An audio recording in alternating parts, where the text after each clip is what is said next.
दोस्तों, मुश्किलों से भाग जाना आसान होता है। हर पहलू जिंदगी का एक इम्तिहान होता है। डरने वालों को कुछ नहीं मिलता इस दुनिया में, और लड़ने वालों के कदमों में पूरा जहान होता है। जय श्री नारायण दोस्तों। कहानी शुरू होती है एक छोटे से गांव सुल्तानपुर से, जहां एक साधारण लकड़हारा रामदीन अपनी पत्नी और 3 बेटों के साथ जीवन बिता रहा था। रामदीन का जीवन संघर्षों से भरा था। दिन भर जंगल जाकर लकड़ियां काटता और शाम को उन्हें बेचकर घर का पेट पालता। उसके 3 बेटे थे, राकेश, मुकेश और देवेश। राकेश और मुकेश शरीर से हष्ट-पुष्ट, देखने में सुंदर और माता पिता के लाडले थे।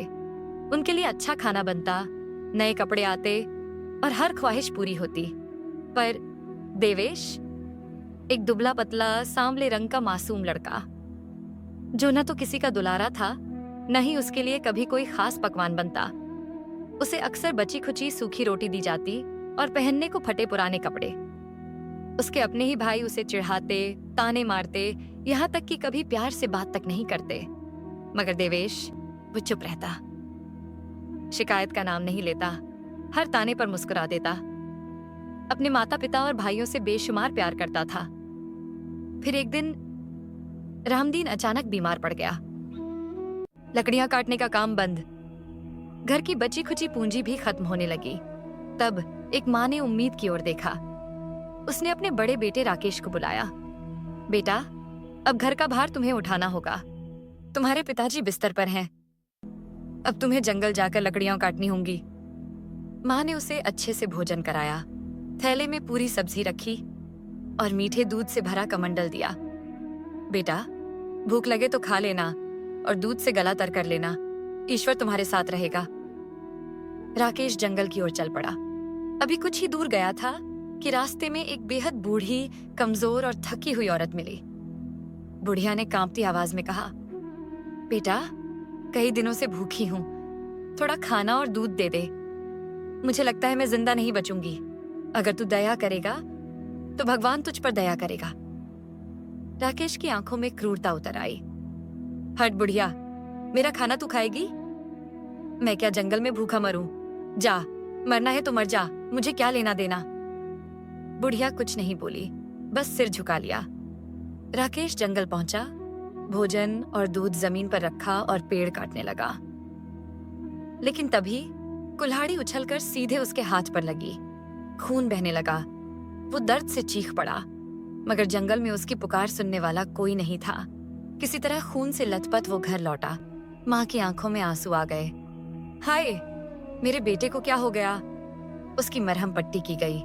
अब बारी थी दूसरे बेटे मुकेश की। माँ ने कहा, बेटा, अब तुम्हें जाना होगा। तेरे पिता बीमार हैं, भाई घायल पड़ा है, अब घर तेरे भरोसे है। मुकेश को भी स्वादिष्ट भोजन दिया गया, थैले में पूरी सब्जी और मीठे दूध से भरा कमंडल। बेटा, जल्दी लौट आना, ईश्वर तुम्हारे साथ हो। मुकेश कुल्हाड़ी लेकर जंगल की ओर बढ़ा।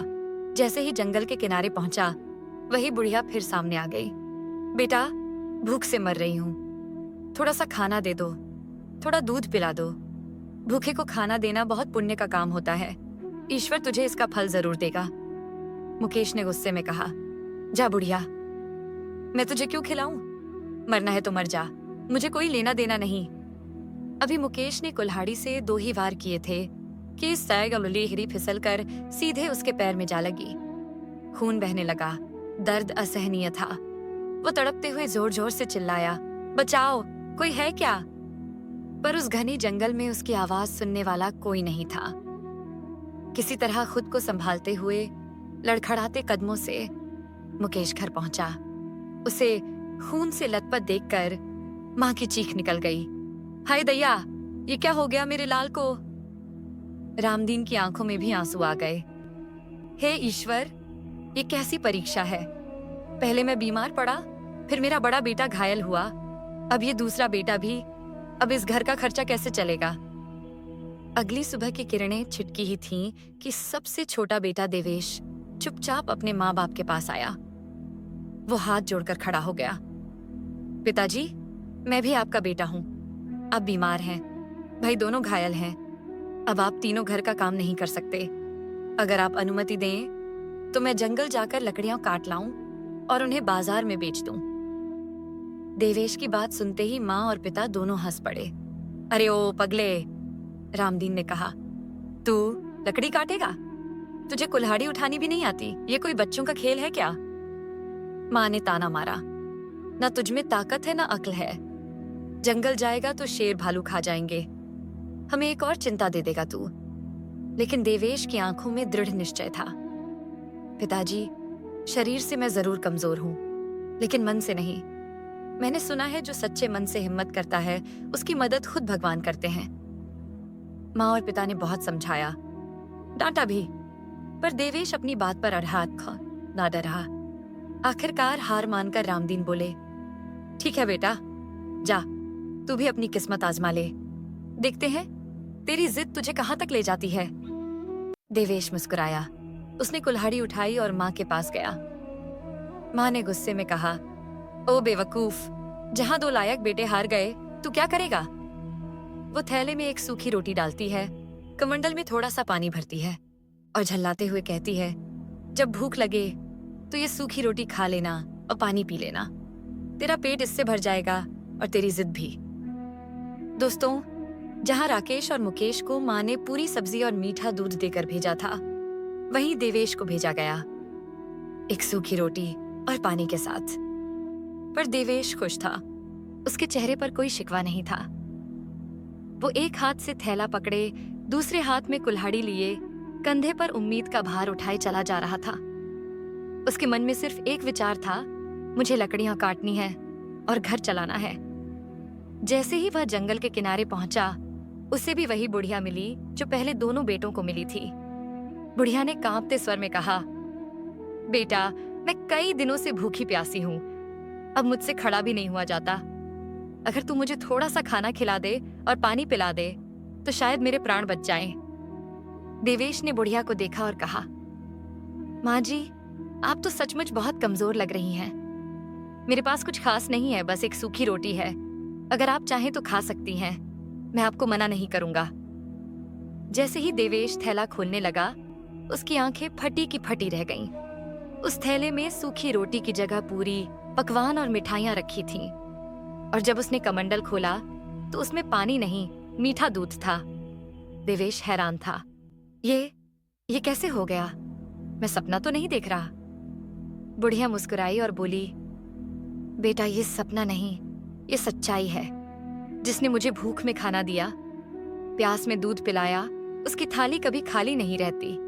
तू सच में एक नेक दिल इंसान है, ईश्वर ने तुझ पर कृपा की है। देवेश ने बुढ़िया को स्नेह से खाना खिलाया। जब वो वापस मुड़ा तो बुढ़िया ने उसका हाथ थाम लिया और बोली, रुक बेटा, तूने मुझे जीवन दान दिया है, अब मैं तुझे कुछ देना चाहती हूँ, आ मेरे साथ। देवेश चुपचाप उसके पीछे चल पड़ा। वे एक बड़े पुराने पेड़ के पास पहुंचे। बुढ़िया ने कहा, बेटा, जब मैं यहाँ से चली जाऊं तो इस पेड़ को काटना। जो कुछ भी इससे निकलेगा वह तेरे जीवन को बदल देगा, शायद तेरी किस्मत भी। इतना कहकर बुढ़िया वहां से ओझल हो गई। देवेश थोड़ी देर तक उस दिशा में देखता रहा जहां बुढ़िया गई थी। फिर उसने कुल्हाड़ी उठाई और पेड़ पर पूरी ताकत से वार करना शुरू किया। वो दुबला पतला था, पर उसमें जुनून था, हिम्मत थी और माँ बाप के लिए कुछ कर दिखाने की आग थी। वह पेड़ पर लगातार वार करता रहा। आखिरकार वह पेड़ जोर की आवाज के साथ जमीन पर गिर पड़ा। देवेश हैरान रह गया। उसका आश्चर्य सीमा पार कर चुका था। उसने देखा उस कटे हुए पेड़ के तने में एक अद्भुत, अत्यंत सुंदर चिड़िया बैठी थी। उसके पंख स्वर्ण जैसे चमक रहे थे। नहीं, वे सचमुच सोने के थे। वह पूरी तरह से सोने की बनी चिड़िया थी। देवेश की आंखों में चमक आ गई। वह उत्साहित होकर बोला, अगर मैं इस चिड़िया को बाजार में बेच दूं तो हमें ढेर सारे पैसे मिल सकते हैं। इससे सच में हमारी किस्मत बदल जाएगी। हमें और हमारे माता पिता को अब जंगल से लकड़ियां काटकर बेचने की जरूरत नहीं पड़ेगी। यही सोचकर देवेश ने उस चिड़िया को उठा लिया और बेचने के इरादे से शहर की ओर चल पड़ा। लेकिन शहर दूर था।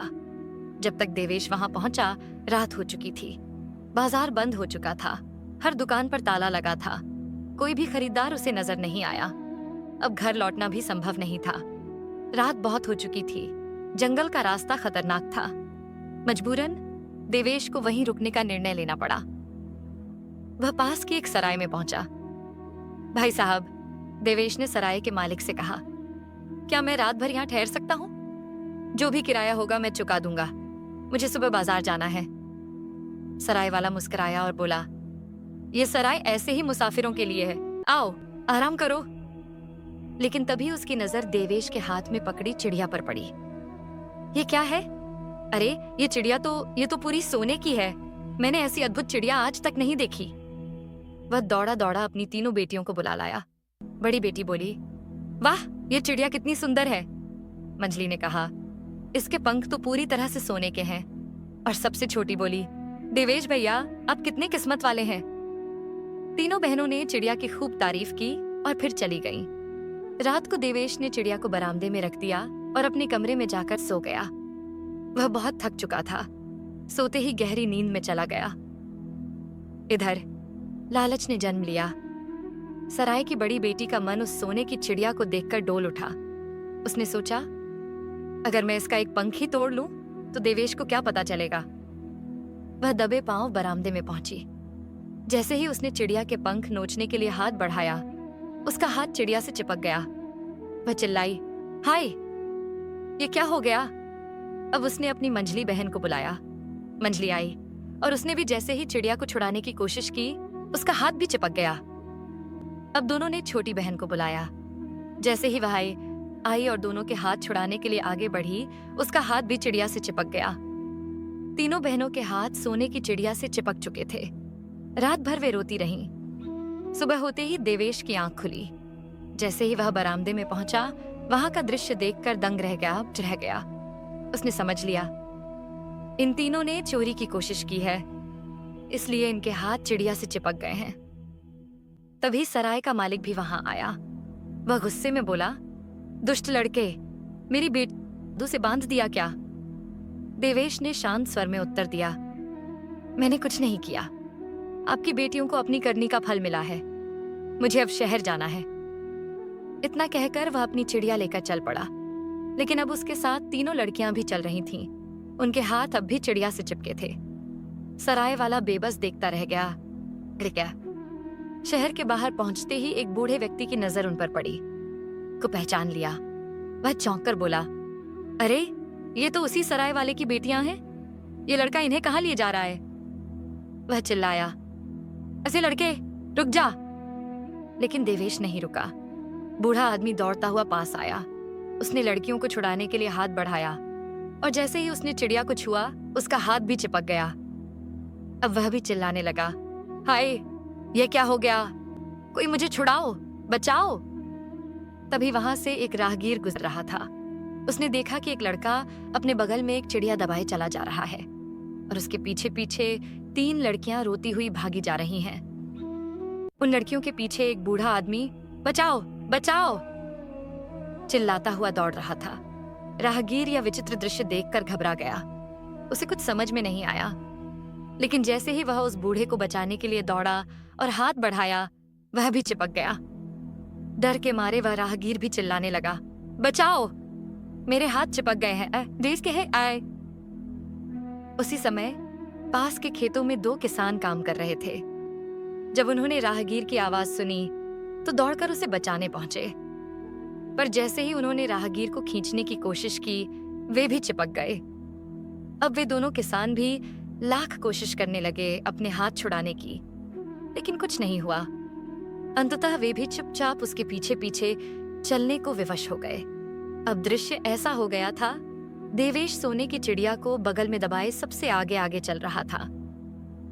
उसके पीछे सराय वाले की 3 बेटियां थीं, फिर बूढ़ा आदमी, फिर राहगीर और अंत में दोनों किसान। कुल मिलाकर 7 लोग उस चिड़िया से चिपककर देवेश के पीछे पीछे चले जा रहे थे। शाम होते होते यह विचित्र काफिला एक नगर में पहुंच गया। वहां के लोगों ने जैसे ही इस नजारे को देखा, छतों और खिड़कियों से झांकने लगे। किसी ने ऐसा दृश्य पहले कभी नहीं देखा था। थोड़ी दूर चलने के बाद सराय वाले की बड़ी बेटी थककर बोली, तुम कब तक यूं ही चलते रहोगे? हम सब थक चुके हैं और अब तो रात भी होने वाली है।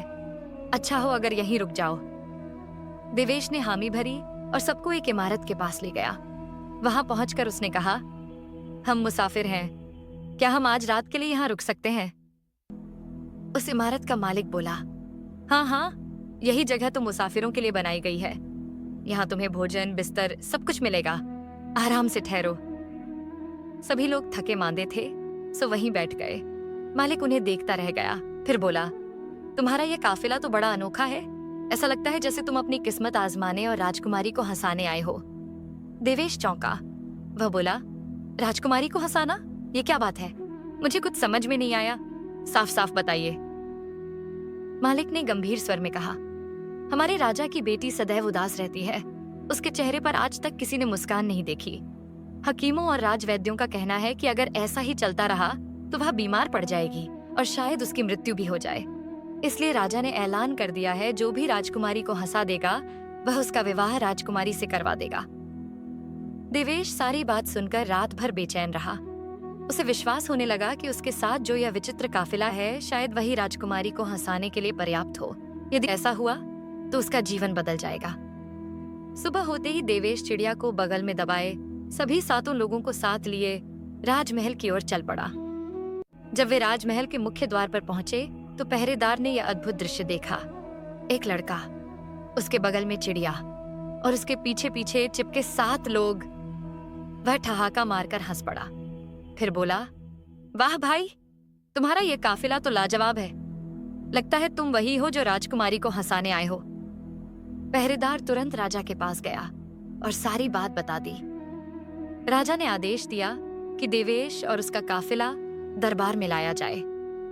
देवेश दरबार में पहुंचा और बोला, महाराज, मैंने आपकी घोषणा सुनी है। मैं अपनी किस्मत आजमाने आया हूं। यदि आप आज्ञा दें तो मैं राजकुमारी को हंसा सकता हूं। मुझे पूर्ण विश्वास है कि वह अवश्य हंसेगी। राजा ने काफिले को देखा और मुस्कुराकर बोला, वाह, क्या विचित्र दृश्य है। एक युवक, उसके बगल में सोने की चिड़िया और 7 आदमी चिपके हुए। ये तो हंसी नहीं, ठाके लगवाने वाली बात है। राजा ने तुरंत राजकुमारी को बुलवाया। राजकुमारी आई, उदास, गुमसुम, लेकिन जैसे ही उसकी नजर देवेश और उसके विचित्र काफिले पर पड़ी, वह अपनी हंसी रोक न सकी। पहले मुस्काई, फिर धीरे धीरे ठहाकों में बदल गई। वह हंसती रही, लौटपोट हो गई। ऐसा पहले कभी नहीं हुआ था। पूरा दरबार तालियों और ठहाकों से गूंज उठा। जैसे ही राजकुमारी हंसी, सोने की चिड़िया से चिपके सभी लोग एक एक करके आजाद हो गए। देवेश ने मुस्कुराते हुए चिड़िया सराय वाले की बड़ी बेटी को दे दी और बोला, अब ये चिड़िया तुम्हारी है, इसे अपने घर ले जाओ। बूढ़ा आदमी, राहगीर और किसान भी अपने अपने घर लौट गए, पर देवेश वहीं खड़ा रहा, मन में यह सोचते हुए कि अब राजा अपनी घोषणा के अनुसार उसका विवाह राजकुमारी से कर देगा। लेकिन दोस्तों, कहानी में मोड़ आता है। राजा की नीयत बदल चुकी थी। वह सोचने लगा, यह देवेश तो एक मामूली लकड़हारा है। क्या मैं अपनी बेटी का विवाह इससे कर सकता हूँ? राजा किसी भी हालत में एक गरीब युवक को अपना दामाद नहीं बनाना चाहता था। राजा ने एक नई चाल सोची ताकि देवेश किसी भी तरह राजकुमारी से विवाह न कर सके। उधर देवेश, जो राजकुमारी से विवाह को लेकर उतावला था, सीधे राजा के पास पहुंचा और बोला, महाराज, मैंने आपकी शर्त पूरी कर दी है। अब आप अपने वचन के अनुसार राजकुमारी का विवाह मेरे साथ कर दीजिए। राजा ने गहरी सांस लेते हुए कहा, देवेश, तुम अब भी मेरी बेटी के योग्य नहीं हो। पहले उसके लायक बनो, फिर हमारे सामने आना। देवेश ने हैरान होकर पूछा, महाराज, अब आप मुझसे क्या चाहते हैं? राजा ने एक नई शर्त रख दी, तुम एक ऐसा आदमी खोज कर लाओ जो 100 मन दूध एक साथ पी जाए। यह सुनकर देवेश हैरान परेशान हो गया। वह सोच में पड़ गया, अब ऐसा आदमी कहाँ मिलेगा। वह उसी जंगल की ओर निकल पड़ा जहां उसे पहले वह रहस्यमयी बुढ़िया मिली थी। जंगल में पहुंचकर वह उसी पेड़ के पास पहुंचा जहां कभी उसे सोने की चिड़िया मिली थी। वहां उसने देखा वही बुढ़िया बैठी रो रही थी। देवेश ने चिंतित होकर पूछा, माताजी, आप क्यों रो रही हैं? बुढ़िया ने देखा ये तो वही युवक है जिसने इससे एक समय भूख से तड़पते हुए उसे भोजन दिया था। उसकी आंखों से आंसू थम गए। बुढ़िया बोली, बेटा, मेरे बेटे को बहुत प्यास लगी है। उसने मटका भर पानी पी लिया, पर उसकी प्यास नहीं बुझी। यदि उसे 100 मन दूध मिल जाए तो शायद उसकी प्यास बुझ जाए। यह सुनते ही देवेश की आंखों में चमक आ गई। वह बोला, माताजी, यही तो मुझे चाहिए था।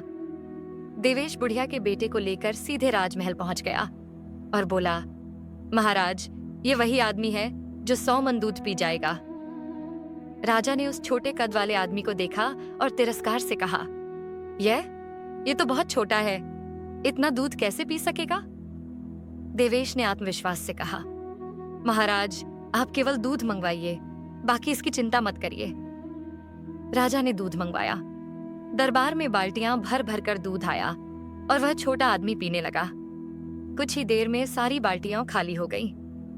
उसने पेट पर हाथ घुमाते हुए कहा, यदि और दूध हो तो मंगवाइए, अभी थोड़ी सी प्यास बाकी है।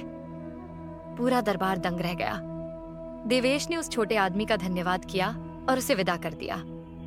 इसके बाद वह फिर राजा के सामने पहुंचा और बोला, महाराज, अब तो मैंने आपकी शर्त भी पूरी कर दी है। कृपया अपने वचन के अनुसार राजकुमारी का विवाह मुझसे कर दीजिए। राजा ने मुस्कुराते हुए कहा, लगता है तुम बहुत जल्दी में हो। ये तो एक आसान काम था, अब एक कठिन काम करो।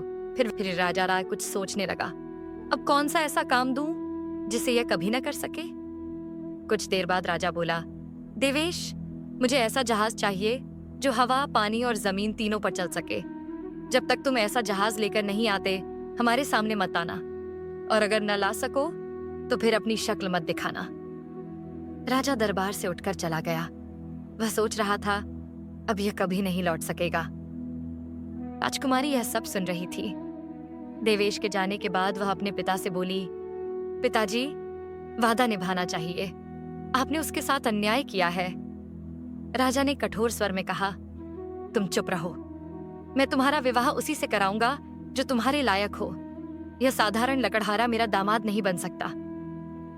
राजकुमारी रोती हुई अपने कक्ष में चली गई। इधर देवेश फिर से हताश होकर जंगल की ओर चल पड़ा। उसे फिर बुढ़िया की याद आई। वह उसी पेड़ के नीचे पहुंचा और उदास होकर बैठ गया। बुढ़िया ने आते ही पूछा, बेटा, अब क्या हुआ? आज तुम बहुत दुखी लग रहे हो। देवेश ने सारा किस्सा बताया, सोने की चिड़िया, दूध पीने वाली शर्त और अब जहाज की कठिन परीक्षा। बुढ़िया ने मुस्कुराते हुए कहा, बेटा, तुम्हारी नेकी का फल तुम्हें मिलेगा। मैं तुम्हारे लिए ऐसा जहाज बनाऊंगी जो हवा, पानी और जमीन तीनों पर चलेगा। कुछ ही दिनों में बुढ़िया ने वह चमत्कारी जहाज बना दिया। देवेश की खुशी का ठिकाना नहीं रहा। उसने बुढ़िया को साथ बिठाया और चल पड़ा राजमहल की ओर। जब वह वहां पहुंचा और जहाज से उतरा तो पूरा दरबार स्तब्ध रह गया। राजा के मन में भाव उमड़ आने लगता है, यह वही व्यक्ति है जिसकी मेरे बेटी को जरूरत है। नियति भी यही चाहती है। राजा ने मुस्कुराकर कहा, देवेश, तुमने कर दिखाया। अब मैं मान गया कि मेरी बेटी के लिए तुमसे योग्य कोई नहीं। और फिर पूरे धूमधाम से राजकुमारी का विवाह देवेश नामक उस साधारण परंतु महान लकड़हारे से कर दिया गया। कुछ दिनों के बाद देवेश उस राज्य का राजा बन गया। जी हाँ, वही देवेश जो कभी जंगलों में लकड़ियां काटा करता था, आज एक भरे पूरे राज्य का मालिक बन चुका था। जब उसके माता पिता को यह बात पता चली कि उनका वही बेटा, जिसे वो बेवकूफ और नाकारा समझते थे, दरअसल सबसे ज्यादा बुद्धिमान, साहसी और भाग्यशाली निकला, तो उनकी आंखों में आंसू आ गए। पर इस बार ये आंसू शर्म के नहीं, गर्व के थे। दोस्तों, यह सब कुछ देवेश की नेक दिली, धैर्य और अटूट विश्वास का परिणाम था, जिसने भूखी बुढ़िया को भोजन दिया, जिसने प्यासे को पानी पिलाया, जिसने हर बार एक नया रास्ता ढूंढ निकाला और जिसने कभी हार नहीं मानी। उसकी उसी नेकी ने उसकी किस्मत बदल दी। भगवान ने उसके कर्मों का फल दिया, एक साधारण लकड़हारे को राजा बना दिया। तो दोस्तों, चाहे दुनिया कुछ भी कहे, हमेशा अपने कर्म, नेकी और किस्मत पर विश्वास रखिए। नेकी के रास्ते पर चलते रहिए, क्योंकि एक दिन वही रास्ता आपको आपकी मंजिल तक जरूर पहुंचाएगा। प्यारे दोस्तों, अगर यह संदेश आपके दिल को छू गया है तो कृपया इस वीडियो को लाइक करें, अपने दोस्तों और परिवार के साथ शेयर करें और हमारे चैनल को सब्सक्राइब करना न भूलें। आपकी हर एक पसंद और शेयर हमें और भी प्रेरणादायक कहानियां लाने की ऊर्जा देता है। चलते चलते आप भी बोलिए, जय जय श्री राधे कृष्णा।